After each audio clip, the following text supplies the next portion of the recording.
Na verdade, meus amigos, estamos num país onde só o dinheiro que importa, né? Se não houver esquemas de corrupção, as mídias não terão o que noticiar. Mas vamos observar os fatos. Sempre quando alguém está na bola da vez, né, sempre conseguem encontrar alguma treta relacionando aí o lutador José Aldo, né, com o Bolsonaro. Engraçado que essas coisas elas não são colocadas de início. Por exemplo, no momento em que foi paga as passagens de avião, né, se foi, né, no caso, por que os tribunais de conta e responsáveis por esses valores já não foram pegos, já não foram afastados os responsáveis, sabe? É um conluio, né?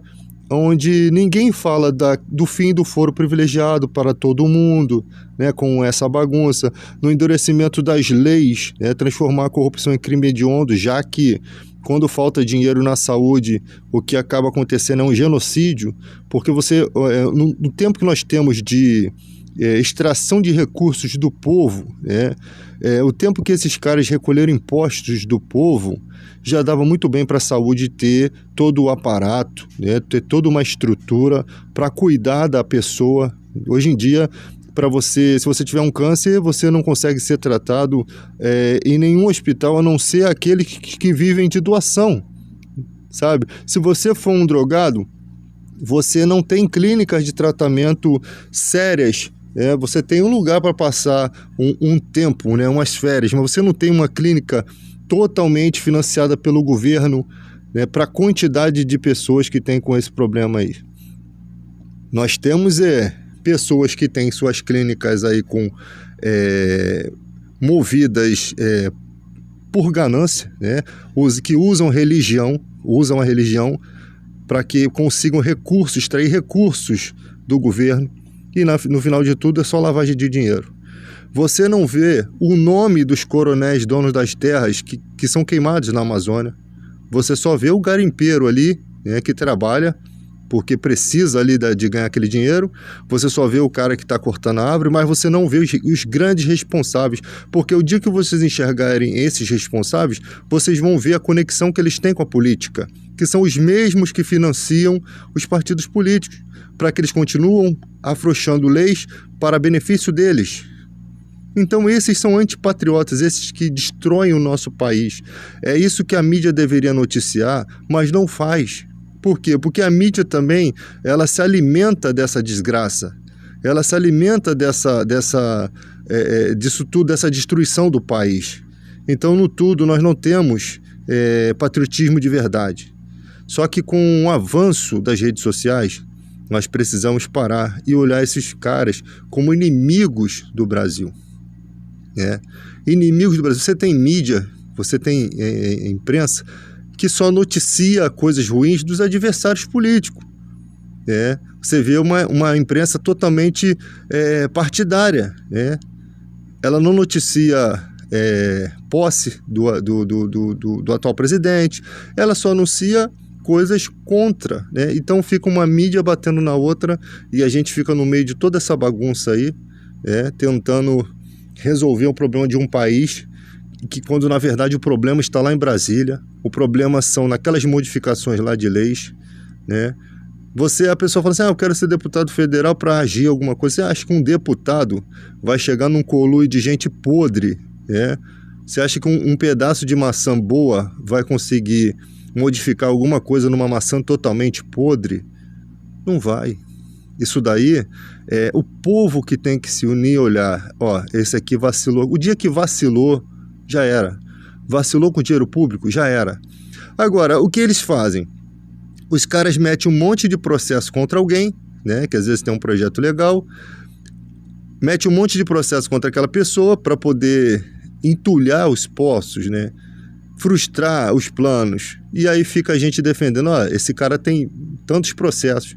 Aí quando você vai ver quem mandou o processo, quem acolheu o processo, são mais corruptos. Porque ser processado não significa que você é culpado.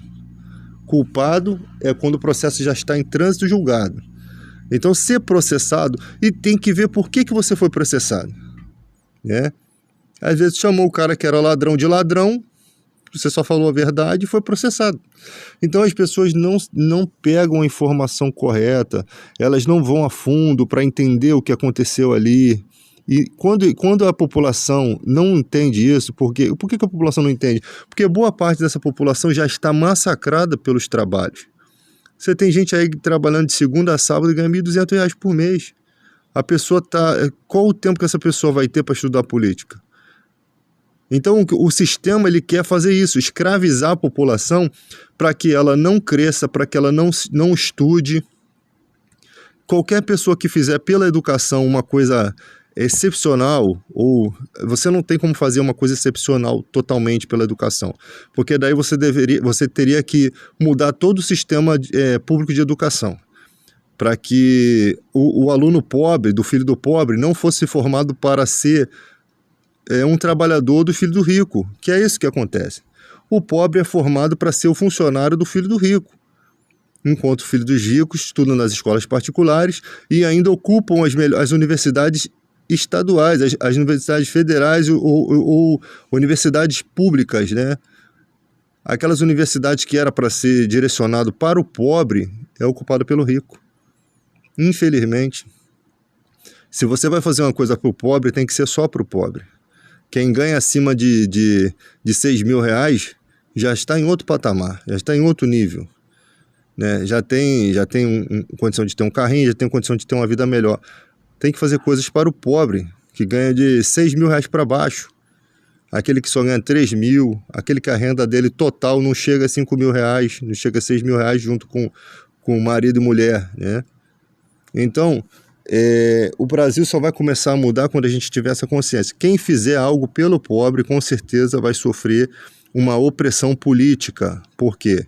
Porque lá em Brasília o conluio é mantê-los nas dificuldades da vida para que possamos subjugá-los, dominar sobre eles.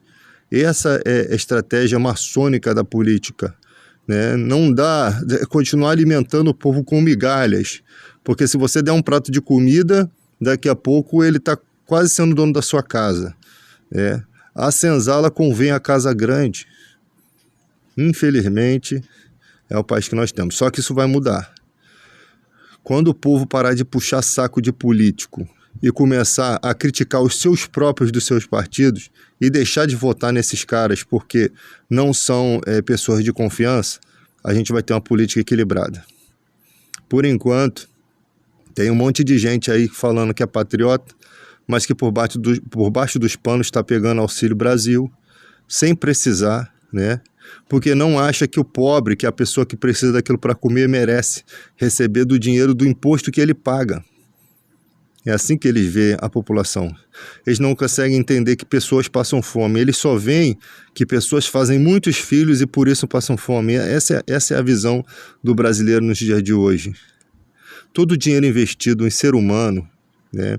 E todo ser humano tem direito porque paga seus impostos, quando compra alimentos, quando paga uma gasolina, tudo vem com os impostos, né? Então é direito desse povo recolher os benefícios. Só que tem gente no Brasil que só pensa em si. É esse egoísmo, né? A casa está dividida contra si mesmo, ela não subsiste. As pessoas só pensam em si, nos seus próprios interesses. Entende? Eu só vou votar no político porque ele é a favor da política do armamento, isso me interessa. Eu vou votar nele porque ele é a favor do agronegócio e eu tenho agronegócio. Então, como é que o político profissional hoje pensa, né? Eles se juntam numa mesa e vamos falar assim, ó, a gente precisa adoçar a boca desses daqui porque eles são do agronegócio. Então, você tem ali 1% do eleitorado. A gente precisa tirar encargos leis trabalhistas porque a gente tem uma ranca de empresários que aqui dá 5% dá 3% de votos para a gente. Então vamos lá adoçar a boca do empresário. Nós temos que falar de política de armamentista para a gente poder conquistar o pobre de direita. E lá vai a política armamentista, que o pobre quer ter arma. Então eles vão fazendo narrativas de acordo com o que rende voto para eles, tá? Eles não fazem narrativas de acordo com o que é bom para o Brasil. E ficam vivendo uma mentira e tem gente que acredita ainda nessas tolices, cara. E aí, quando você tem um terreno fértil para praticar a maldade, aí que nascem os Hitlers, do país.